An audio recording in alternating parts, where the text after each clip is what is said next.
My name's Drew Reynolds. I'm the region manager for precision planting in southern Indiana and Kentucky.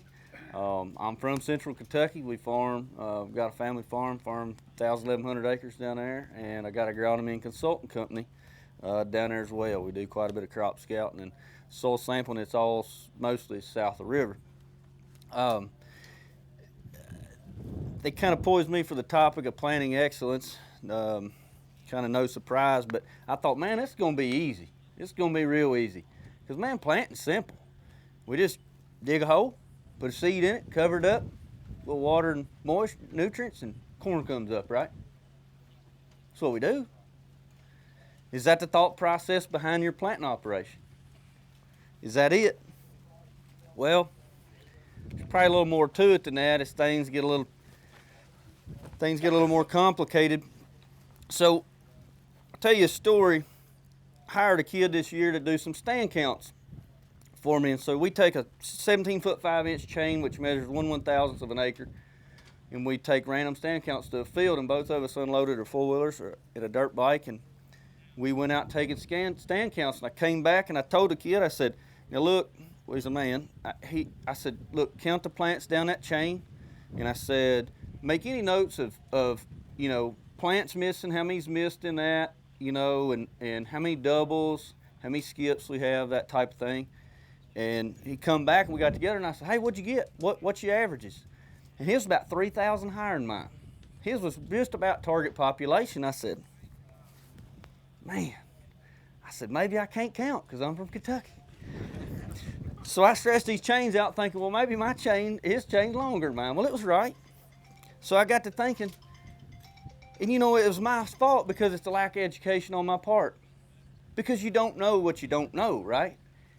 I take an emergent score count. Normal harvestable ears is what I count. Nothing a growth stage behind or 2 growth stages behind that I count in that. He counted every plant down through there. Now, what's the difference in that? What's the difference? And so we can see kind of the difference. He counted every one of them. I particularly don't count those. I don't count them in an emergent score. And it's just, I've been doing agronomy work 12 years, so I just really didn't think a lot about it. So what he's doing is counting population, documenting singulation and spacing errors. But this is how yield is distributed based on this little Lego block pyramid. Emergence, uniform and consistent emergence is the building block to yield. Did you hear me when I said that? It's not population. It's the uniform and consistency of emergence in which we build the most yield on. And why is that? When we think about that, and I've got multiple examples back here that I've pulled up or dug up in the cornfield, and they're all side by side.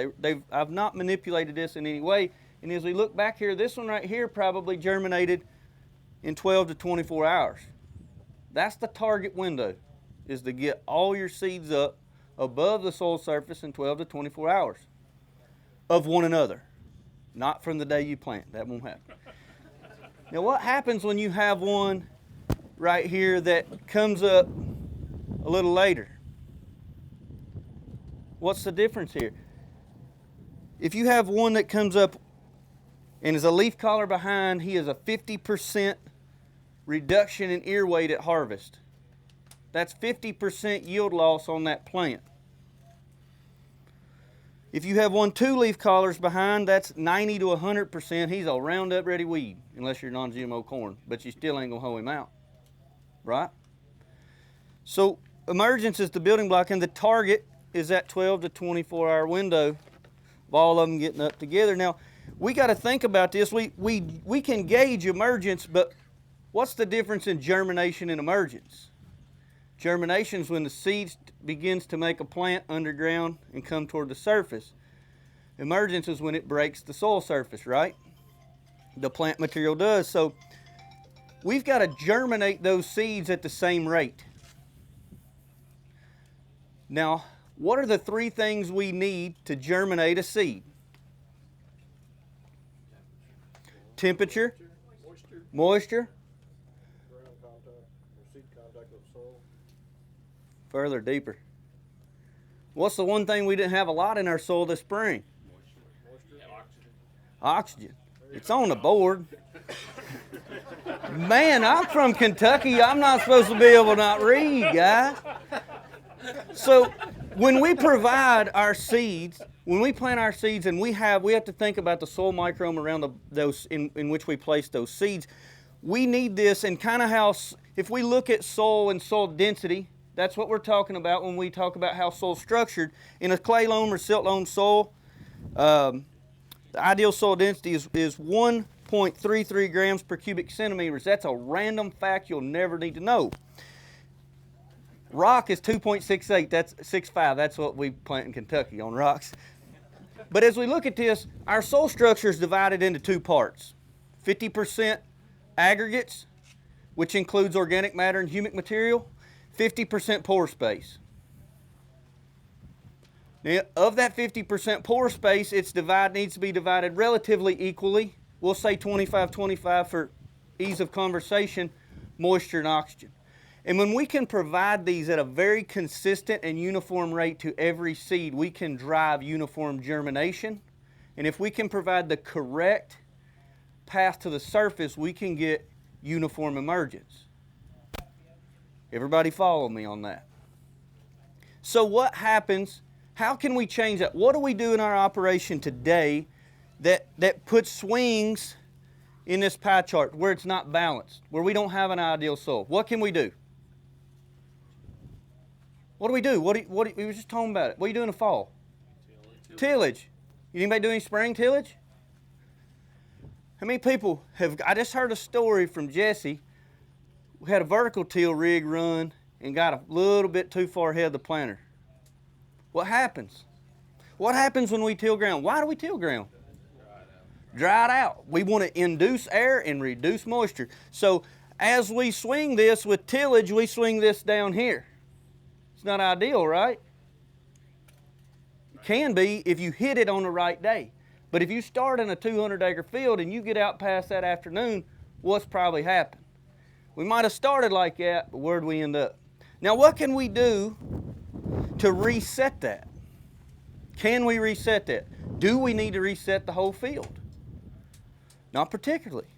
What happens in a saturated field, a very saturated field? We don't have any pore space.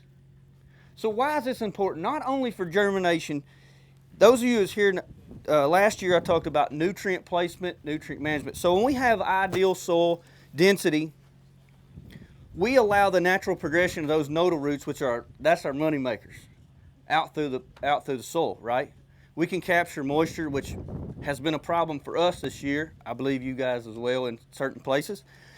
But when we have this ideal soil density, when we put down nitrogen, which was what, over $1 and change a pound this year, we have ammonification, urease turn into ammonia, then nitrification, ammonium turn into nitrate, which is a usable form of the plant. We also have, it's an aerobic environment. It has oxygen. So we have mineralization, we have good microbiology, we have good biology in the soil. We have those enzymes churning and ramping up mineralization when we get temperature. And so when I go out and I'm scouting crops this year, what I've seen is those sins of the planter pass this spring have followed us all year. You can see them. And that's what I want you to get you guys thinking about a little bit now. Can we go see maybe some of those sins today? What do they look like? If you see irregular ear height, irregular stalk diameters, did you do something wrong in the spring? Because they've lived with you all year. The last couple of years we've got by with some of those sins because we've had timely rains. But you'll still see this, what it cost us. You didn't look, like the kid. You don't know what you don't know. And if you don't look, I bet you don't know. And so let's think about the natural progression of the planter pass and what we can do in the spring to ensure we're resetting that soil density to where we've got it right. Whether you're planting 28,000 or 36,000, every one of those seeds, you've done the best job you can do to drive uniform and consistent moisture, temperature, and oxygen to drive that uniform and consistent germination and emergence. So as we go through there, what's the first thing on our planter that touches the dirt? It's kind of like building a house. You site prep. What is it? If you're not running it, it's a problem. Row cleaner. We clean the path. Why? What overwinters on that residue? Inoculum.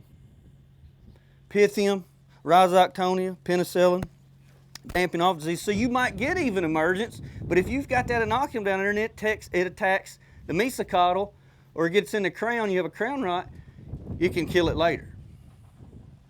So that's not going to be one of them heavy hitters. This plant here you can see is a little diseased, and look what that feller's got. How many of them you want? Not too many. Also, which one of those moisture, temperature of oxygen have we changed with a row cleaner if we're using one? Temperature. Solar radiation. Exactly right. Let's think about uniformity of the trench and depth. They kind of go in unison. So why do we select the particular depth in which we select to put the seed every year? That's where the moisture's at. It's where the moisture's at. Corn seed's got about 30% of its weight moisture, 55 degree temperatures or above, it germinates, right? So we've got a row cleaner, we've got all the heat we can to it. We want to keep that row cleaner engaged all the time, so we've got a path all the time, not 60% and 40%. We don't need variation with residue and non-residue.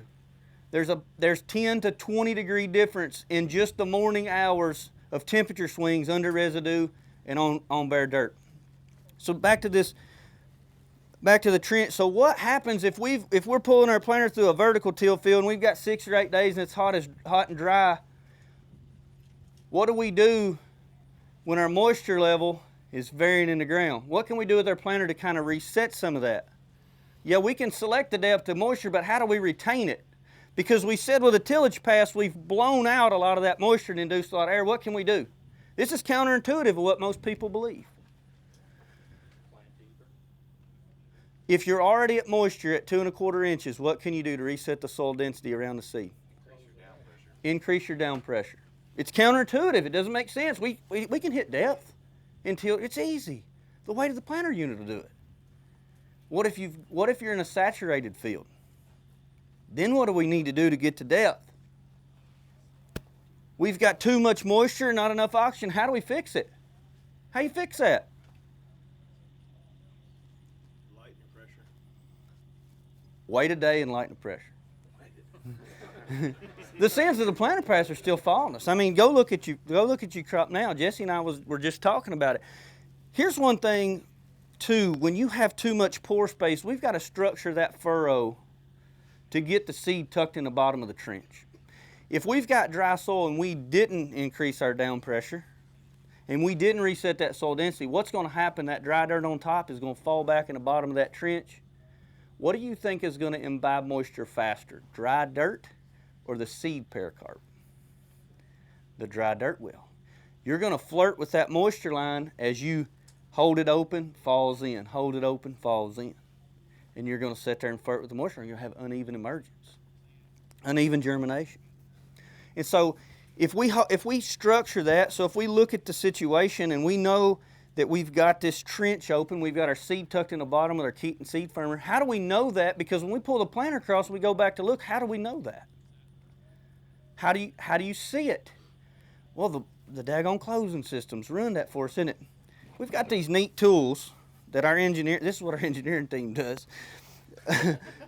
So this is a closing system lockup tool, and they're really cheap. They're probably one of the cheapest scouting tools that I've seen, but they're very necessary. And I recommend you getting one. They're very expensive. I don't even think Precision Planting makes a dime on them. It's whatever our cost is. Take all the pressure off your closing system, pull it up and lock it in your depth mechanism, and then drive your planter. And you can look at your furrow and look where your seed is placed in your furrow. That's pretty handy, isn't it? Because we can't see it otherwise. We can't see it. We don't have that visibility because once that closing system comes by, another thing. How many of you guys take a pocket knife or a seed digger and dig down the row? That's what we all do, don't we? We flick it behind us, we come back, we poke it back there, and then we say, that's right. That's what we do. We're farmers. We got a pocket knife, that's what we got. Or a seed digger. And we plant these things. They don't ever come up, but you plant a bunch of them. So I want you to think, even if you didn't have one of these tools, which I highlight, you can use a ratchet strap. You can go buy one. But then once you close it, dig across the trench and easily dig down it. Because the next progression of the planter, what are we doing? We got to close the trench, right? We've got to close the hole that we dug. So what are the goals of closing? Let me ask you that. What's the goal of closing? Seed contact. Soil seed. Yep. How do we do that? What do we do to do that?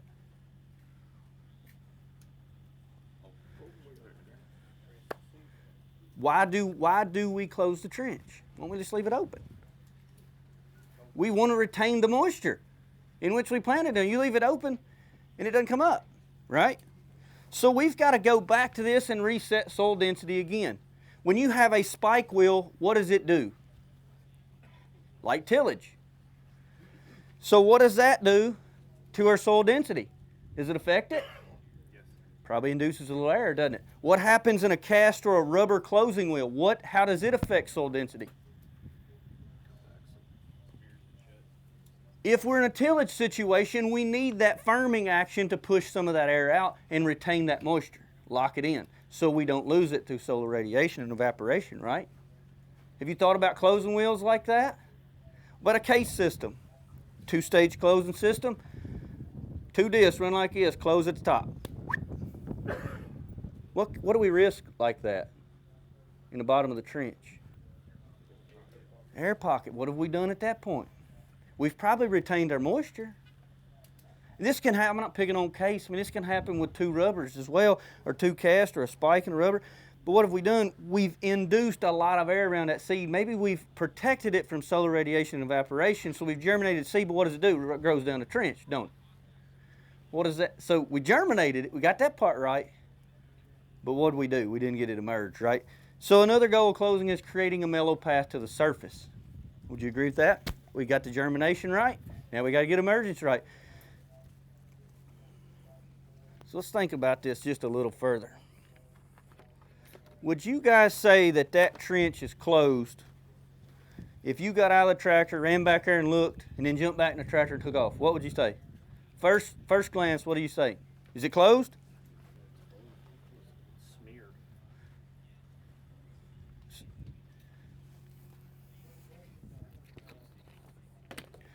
It's not closed, is it?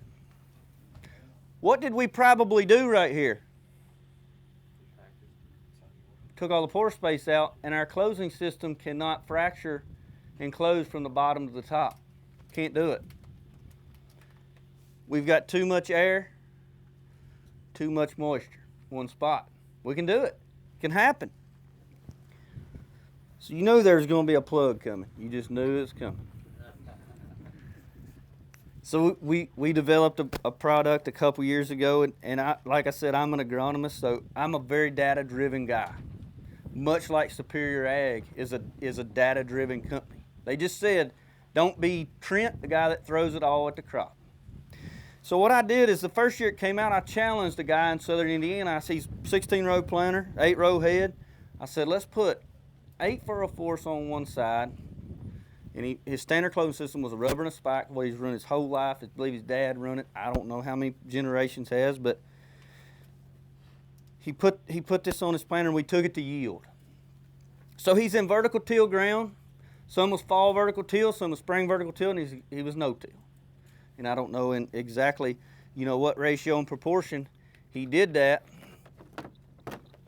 But here's what we got. Each one of these bar graphs together is a field. He's 1,600 acres of corn, southern Indiana.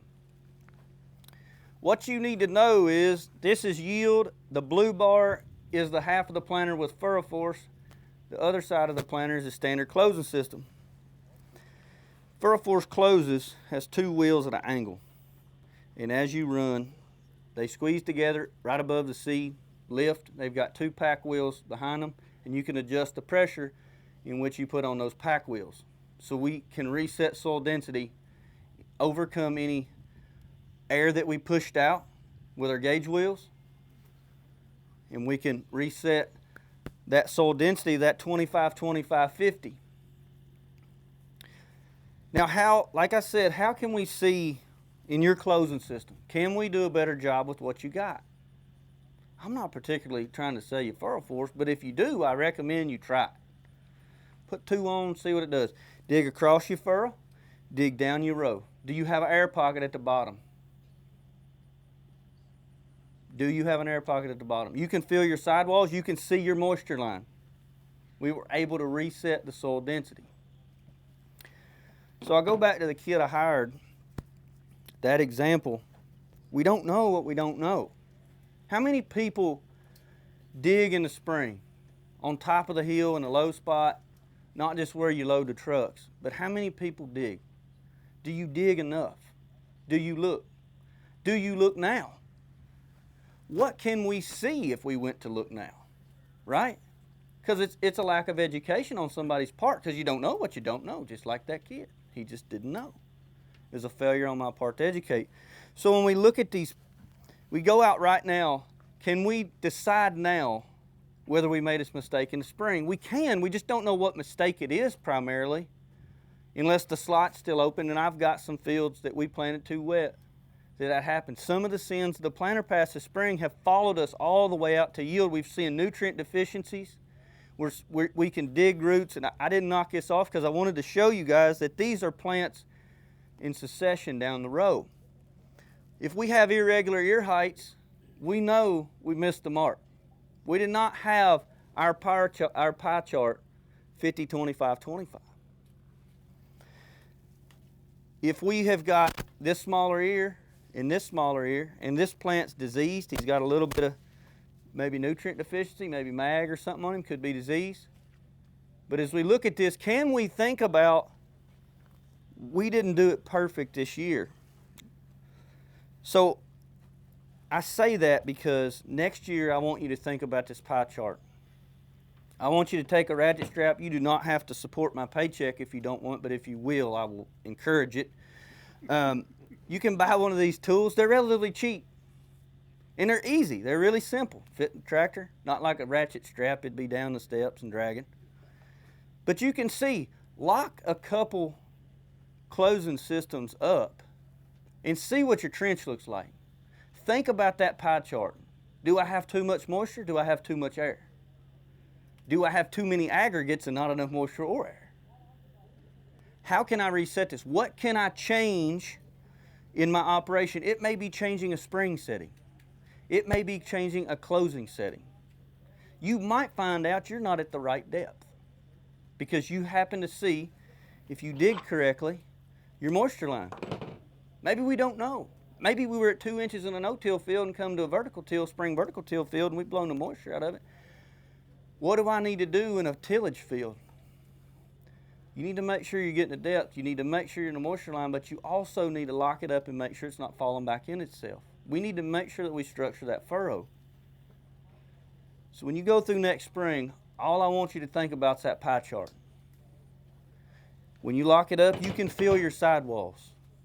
You can pick at them with a pocket knife. Are they too much for my closing system to overcome? Are they going to inhibit natural progression of nodal roots moving out through the soil profile? Because if you put a 250% increase in fertilizer price, right? If you put that expensive fertilizer down, you want to make sure you can use it. And so I want you to think about that the entire time you're planting next spring. What can I do to make that pie chart right? That's what I want you to think about the entire spring. You got to dig, you got to look. You can go out now and see, did I make a mistake? And if you didn't change anything all year, go to that one field that you said, man, I shouldn't have planted that. Or man, that didn't look as good behind the planter as this other field. And think and see. Because soil density is a big deal around that seed to drive germination and drive emergence. And that's ultimately where the bulk of our yield comes from, and that's where our largest mistakes are. Are there any